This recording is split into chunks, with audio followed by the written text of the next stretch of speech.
So to speak about human brutality is to run into the limits of one's own thinking.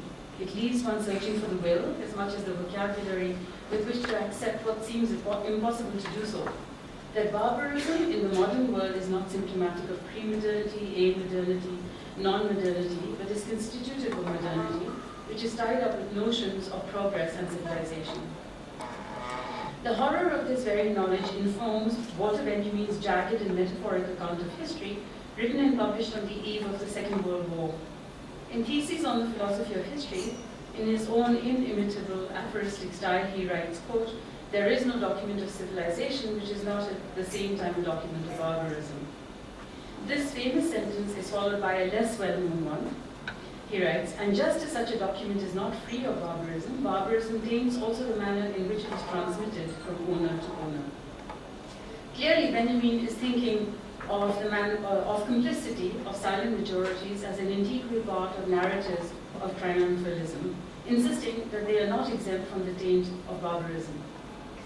In another extended metaphor, which is practically messianic, he identifies a key painting, Angelus Novus, as the work that most clearly speaks what history and bearing witness to it look like from his point of view.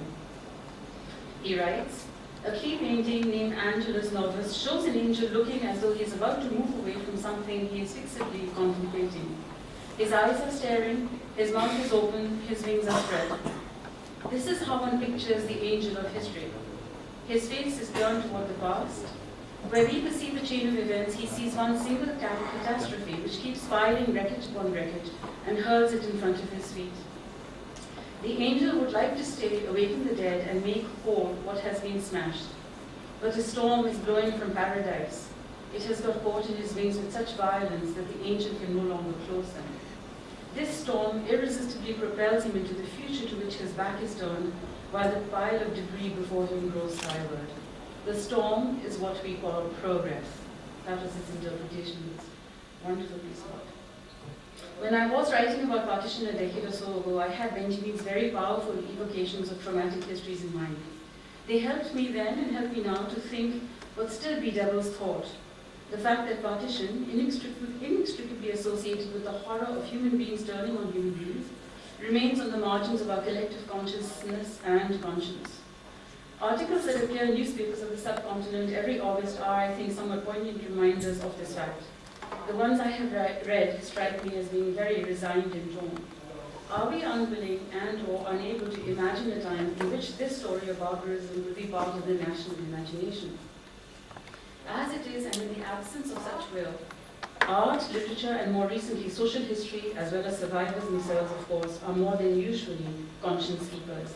They are the archive of partition, and not only because in their pages of their short stories, poetry collections, novels, and testimonials, we find the human story told in all of its complexity of brutality as well as humanity, but because they demonstrate the will to face an abyss and to do the very painful work of engaging with this past.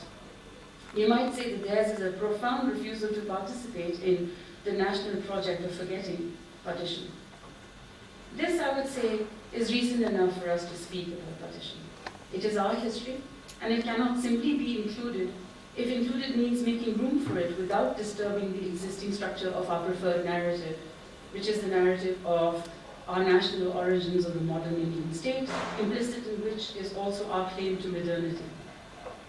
Surely one reason partition remains an uneasy past is the fear that assimilating it would mean, or could mean, a rupture of cherished notions that anchor national identity, the linchpin of which is independence, that symbolically charged triumphal moment to which partition is uneasily deferred.